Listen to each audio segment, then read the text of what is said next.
Hey, welcome back everyone. I'm Ishan Sharma. Welcome back to another video. And first of all, I just want to say thank you so much for all the love and support that you have given me. Every single person who has considered to subscribe to my channel, to share my videos, to like the video, to comment on every single video. Thank you so much.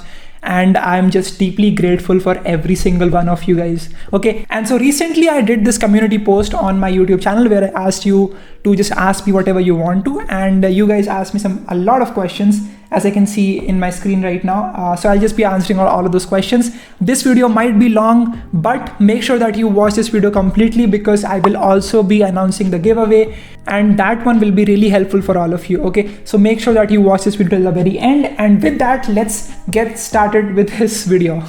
Okay, so the first question is from Ani, and the question is, what should be a roadmap for programming for college freshers? Should someone go for DSA, or should they go for web development, or should they learn, how can they learn networking? Okay, and then they also ask about tier 3 college, how much time can she give to freelancing and other skills, or should just continuously improving coding skills for a better job. Okay, that was a huge question, but yeah, thank you so much for taking out the time to ask me something like this. Okay, so basically I think it's really important for you to understand yourself a little bit. Do you really want to prepare for your interviews in your first year of college? I think that a lot of this depends on yourself and your own self-awareness. Okay, so I think that's really important. But basically, if you ask me if you should go for DSA or development, for me, I would right now go for development. But afterwards, if I want to get into a job, if I want to get into a software development company, then I would want to go for DSA itself. Okay, but yeah, this depends on you. This is a very subjective question. And how to improve your communication skills? First of all, make sure that you have read a lot of the books by Dale Carnegie. He talks about a lot of the techniques that you can use that will help you to become a better public speaker and a better better at communicating with other people. I think that's really important. Definitely take a look at that book. And after that, you need to have a group of people. Okay, a group of people that share your interests, people who want to improve their communications. Get to them, be friends with them, do regular conversations with them all the time. You can also check out Clinify. They have this Discord group in which every single day at about like 5 o'clock, they do this meeting in which they talk in English, try to improve their communication skills. So maybe that's something that you want to take a look at. But other than that, I think a lot of this just comes from practice. Okay, the more you execute, the more you put yourself out there, and that is how you will be able to improve. Okay, that's what I did to improve my own communication skills. And now the second question is, if someone is in a tier 3 college, how much time she can give to freelancing and other skills? Should just continue improving coding skills for a better off-campus job? It depends on you. If you really enjoy coding, then you can go for preparing for coding for an off-campus job. Or if you don't enjoy coding, then you might want to go for other freelancing skills like graphic design or maybe like digital marketing. It depends on you. Okay, so this was quite a subjective question. Let's move on to the next one. Okay, now the next question is from Ayush. Did you give JE? If yes, then you were in which coaching and how much did you score? Is BITS Pilani better than that of Goa? Are you happy in BITS? What's the fees in BITS for CS? Okay, so yes, I did give JE. I gave JE mains, I gave JE advanced. I gave it from this coaching called FITG. All of you might have known about it. In my 10th grade, I was with Catalyzer. Then I switched to a different city, and so I had to take up FITG. Okay, and how much did I score? I scored about 98 percentile in my JE mains, and in my JE advanced, I had this really terrible 20,000 something rank, which is of no use pretty much. Then let's talk about, is BITS Pilani better than that of Goa? Answer is, it depends a lot, but a lot of people tend to choose BITS Pilani over the Goa campus. This is a very subjective question. If you need to ask me particular questions for research, for other facilities, then we can just take a look at Pilani campus and Goa campus, and then we can compare. But yeah, that's what I would say. Are you happy in BITS? I am happy. Yeah, I mean, you can call it. I am happy. I get to do what I want to do. There are no restrictions. It's not like I need to constantly attend the lectures. I can do YouTube. I can also do podcasting. I can also do content creation, and I can also, maybe write books. So All of these things have been possible because I am in a institute that allows me to, focus on extracurricular activities other than just studying. Okay, so I'm happy in BITS. What's the fees in BITS for CS? I would say the fees is about like 22 lakhs, irrespective of you're in CS or EEE. That's about how much fees you'll be paying. Next question is, how important is planning a weekly timetable as a college student? I have been doing it using Google Calendar, and I prefer structuring my day like that. By the way, coming to Goa, that's really good. Welcome to Goa campus. And it's really important that you plan out every single thing. In my Google Calendar, everything has been planned out, whatever meetings I'll be having, what all assignments do I have, what all classes do I have, and all of these things are planned. Okay, and that's really important. Use Notion, use TickTick. Basically, you should be able to take a look at your calendar and understand, okay, this is what all I need to do, and this is when I will be doing it, and this is the free time that I'll have. Okay, so that's what I would say. It's really important to make sure that you are scheduling everything in your timetable. All right, let's move on. Anjani is asking roadmap for first year engineering students, where to start, how to start. Okay, so in first year of college, it's really important that you explore as much as possible, that you talk to as many people as possible, that you network with people, that you explore your interests, maybe learn graphic design, see how, if you like it or not, learn stock markets and investing, learn about coding. Obviously, everyone learns about coding, but then you can also learn about video editing. And so all of these things, try to learn a little bit of every one of these topics, and then choose for yourself what do you think is comfortable for you, what is the one thing that you enjoy doing, and just focus on that. That's what I would say for every single first year engineering student. Where to start? It's Google, right? Just search up on Google, you'll find a lot of the articles. I have made a lot of videos on how to start specific skills, so you might want to take a look at that. But that's what I would say, how to start. Just get started. A lot of people are worried about how to get started. I don't understand what the problem is. I started off with video editing. I had no idea about video editing. I had a video that I wanted to edit, searched up on Google best video editors, got a bunch of results, downloaded Shortcut, and then I just started learning Shortcut. Okay, and I wanted to execute that function, so I searched about that on Google. Okay, so that's what I would say for you to do. Whatever you want to do, just search up on Google. Google is just amazing, and YouTube as well, right? Okay, Prakhar is asking, what types of books do you read, fiction or non-fiction? Also suggest some. Okay, so what types of books? Basically, when I was in my school, I used to read a lot of books in fiction, in fantasy, and those books were, first of all, I started off with Percy Jackson. As you can see over here, I have the complete Percy Jackson series, Heroes of Olympus. My sister likes to read a lot of books. She also has her own YouTube channel. But yeah, I used to read a lot of fiction. I didn't enjoy non-fiction. But now that I've moved into college, now that I have the time, I just focus more into reading books onto business. Okay, so business, and then I also read up about startups. I also read up about minimalism and productivity. As for the books that I'm reading right now, I have Shoe Dog by Phil Knight, Elon Musk by Ashley Vance, and Homo Doers, and other books that I purchased over here anyways. Okay, so those are the books that I'm reading right now. Suggestions would be to take a look at the book called Hard Thing About Hard Things. If you're into startups, that is an amazing book. You'll learn a lot from it. Also read up Sapiens by Yuval Noah Harari. It's just an overall amazing book for all of you to read. But yeah, I enjoyed fiction. Now I'm enjoying non-fiction. It's just really amazing. Passion is Inspiration is asking, how do you manage electrical engineering along with coding? Also, would you be pursuing electrical engineering in future? How do you manage electrical engineering along with coding? It's really difficult. I completely admit that fact, that it's really difficult for you to manage both of these. But you just have to do it. You have to schedule every single thing, and then you'll be able to find out, okay, these are the things that you can do, and then find out the time for it. I really don't have anything else to do. Okay, either I don't have any like TV series that I need to binge on. I don't have any other of my interests that take away my time. Either I'm just studying for my electrical engineering courses, or I'm focusing on YouTube channel, on content creation, or on coding. Okay, so I have very limited things that I focus on. That's why I'm able to do all of them very well. Would you be pursuing electrical engineering in future? I don't think so, but that can change with time. So let's see.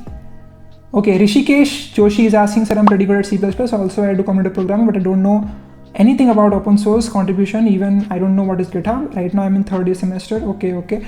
Well, first of all, you need to learn about GitHub, right? You already know C++ and you also do competitive programming. That is a good thing. You need to first of all take a look at how Git and GitHub works. Take a look at this video by Tech with Tim. He explains Git and GitHub very nicely. So do take a look at that. But other than that, I think you are pretty much good to go. You already know C++, so you know the basic concepts. You know what competitive coding is. I think there shouldn't be a lot of problems when you switch into, software development. Sir, please give me some practical advice on how to start. First of all, stop calling me sir. How to start with project development, provided that I only know C++.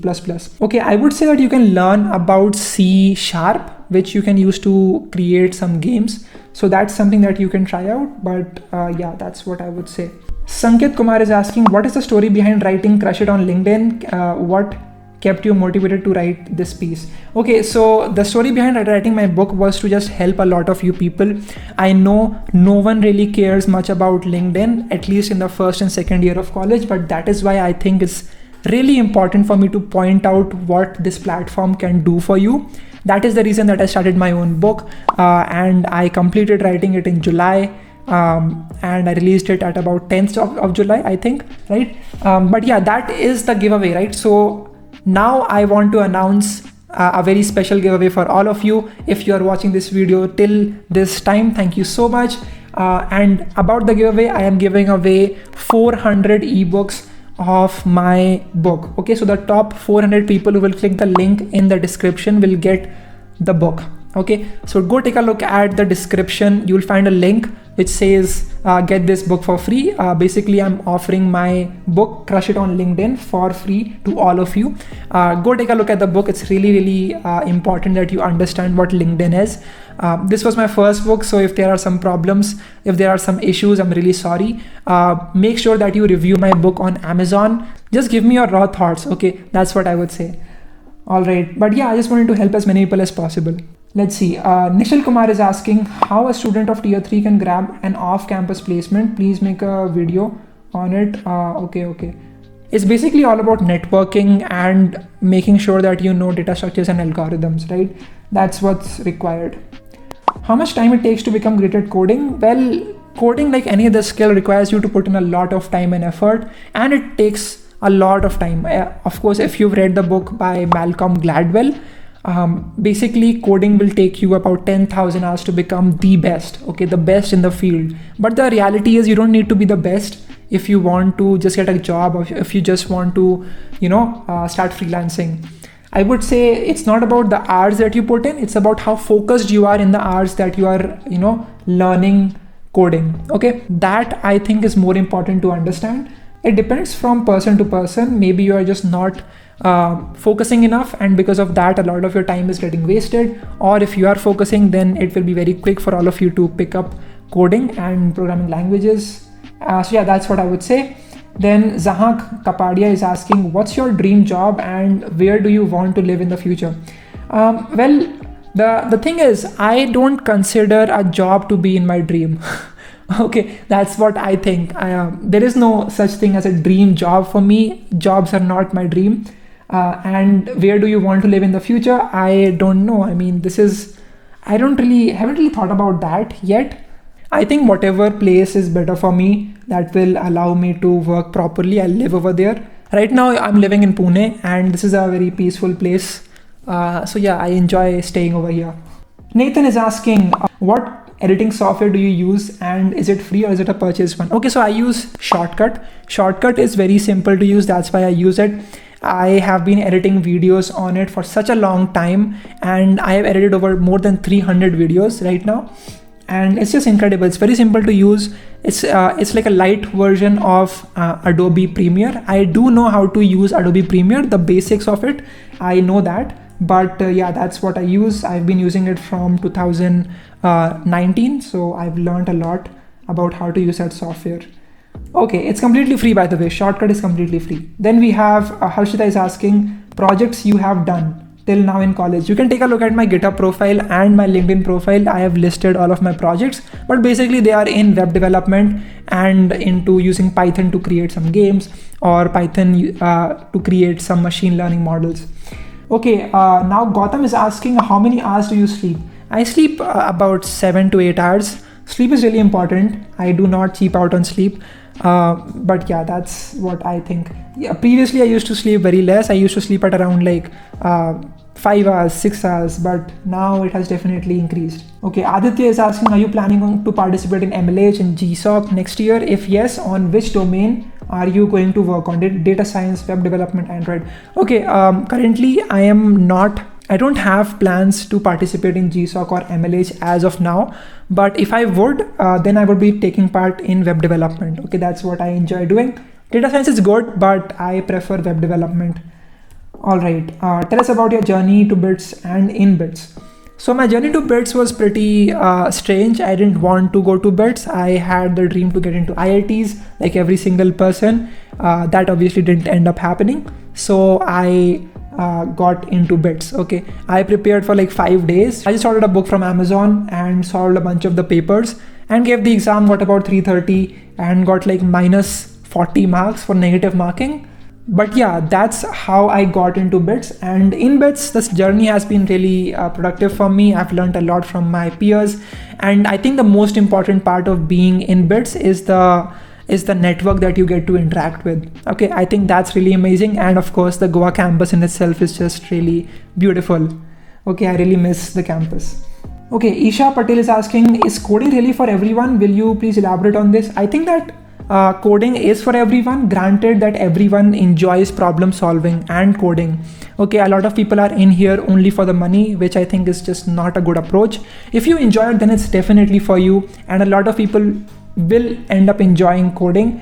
But that's what I have to say. Definitely everyone can learn to code, but just think about if you are willing to put 10 hours, 12 hours of your day to just doing this thing in particular and not focusing on anything else. So I guess that's it for the questions from my laptop. I have a few questions over here as well. So Nijan is asking how to manage time between college studies, part-time jobs, and side hustles. Again, it's all about just scheduling everything in your Google Calendar, finding out time. Because of the online classes, I just watch a lot of the classes afterwards in 2x speed.